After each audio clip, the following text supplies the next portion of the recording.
Na nakakarimarim yung ginagawa ng mga politiko, lalo na ngayon itong si Barbers, na gusto nilang i-charge o kasuhan ang mga vloggers. Not only that, pati nga yung mga commenters, pati kayo mga palangga, pati kayong lahat ng mga citizen sa Pilipinas, kahit nga dito sa Amerika, di ba? Na like ako, ay talaga namang nakasuhan na ng 4, ang isa dismiss na at ang mga fabricated cases laban sa akin. Tignan natin. Dito nagpapatunay na wala na po sa ayos ang pag-iisip ng mga namumuno sa Pilipinas. At hindi lang yon. Talagang sobrang diktadorya. Sobrang diktadorya na wala nang pupuntahan ang mga Pilipino. Wala na kayong pupuntahan sa panahon ngayon ni bangag ng mga huwad committee na yan kasi dahil tusok na tusok ang inyong mga sentimiento, ang inyong mga opinyon dahil sa kapagnanakaw, sa panggigipit, sa kaputahan, sa kaadikan, sa kaletsehan nila, kaya naman gusto nilang i-curtail o panghimasukan, pigilin, even yung inyong pag-iisip, ang inyong opinion, which is alarming.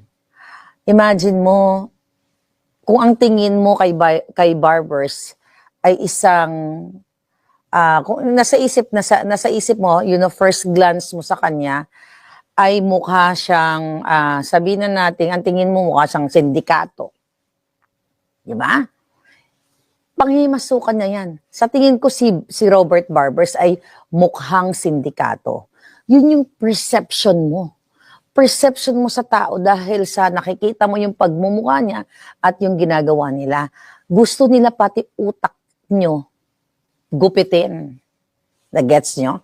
Gusto nila pati utak nyo tanggalin at palitan na dapat umayon kayo sa kanila. Which is yun ang, sabi nga ni palangga, si Ma'am Myra Mahinay, nakakalungkot. Kaya nga tayo hindi tayo tumitigil dito sa laban na to. Sa yung mga nasa EDSA, hindi kayo tumitigil kasi sukang-suka na kayo sa gobyernong ito. Pasahin natin yung sinabi ni Barbers. Nakaka-alarma ito na yung mga kasundaluhan natin at mga kapulisan natin hindi gumagalaw para sa taong bayan. Naiintindihan nyo, alam ko, nakakarating sa akin na yung mga highest, yung mga matataas na rangko ng general, hindi yan sila aayon sa taong bayan. Kasi ang kakapal ng envelope, white envelope, okay, Pedro Roque, sila J.M. Morales, sila Maui, sila Channel 167, sila Nico, sila lahat dyan. Araw-araw sila dahil sila ang nagpasimuno ng na yan, yung pag-vigil dyan. At actually hindi naman importante kung sino ang nagpasimuno. Magpasalamat tayo sa magpasalamat tayo sa kanila dahil ang tiyaga nila kahit bastusin sila, babuyin sila ng mga hinayupak na yan. Nandiyan dyan sila, Maui, palangga, you know how much I care and I love you for fighting para sa ating bayan. Alam nyo, si Princess Maui, nakilala ko yan nung umuwi kami, umuwi ako noong 2022, para nga i-supportahan yung buwakan ng inang bangag na yan. Grabe yung passion ng taong yan, ng batang yan. Very passionate. As a teacher, pwede na siyang magturo na lang o enjoy na lang niya yung buhay niya. Hindi niya i-risk yung buhay niya. But nandiyan siya. Isa si Maui actually na umalma nung nakita niya yung fair treatment ng bangag na gobyerno. Doon po sa kapapasok lang.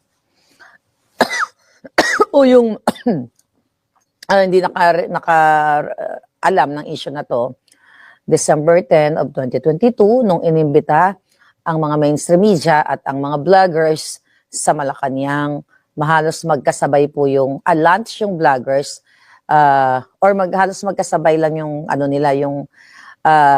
what you call it, yung kanilang invitation the same day, pero the same venue, within that area din, ang punto de vista dito, ang mainstream media, kung naalala ninyo, ang pinaraffle ni Lisa at ni Bangag, galing po sa pondo ng bayan, galing sa pera ninyo, binigyan ng mainstream media ng may pamotor, may pa-laptop, mayroong pang malaking TV, mga smart TV. Tapos sila Maui at yung mga ensimada ngayon na yun, nakikinabang na at binabayaran na rin ng Malacanang yan, nasa payroll yung mga pukang inang yan. Maliban kay Maui at ang iba, ay ang pinakain lamang sa kanila ay ensimada. Kaya isinilang ang mga ensimada vloggers. So si Maui, ang pinakauna-unahang vlogger na umalma at sinend niya sa akin. Sabi niya, ate, ito yung pagkain namin dito. Ensimada lang. Wala namang problema kung ensimada o mga pika-pika. Wala pong problema yon. The problem is, yung unfair treatment sa mga vloggers, ensimada vloggers during that time, compared dun sa mga prostitute, okay, mga media, ay ibang-iba. At the fact na yung pinakain sa kanila, pareho po yun pera ng bayan. May pasobre pa yung mainstream media. Yung mga vloggers, kasama ng mga elderly, ng mga loyalista, na, na concern ako. Even ngayon, yung iba doon, wala na nagising na kayo.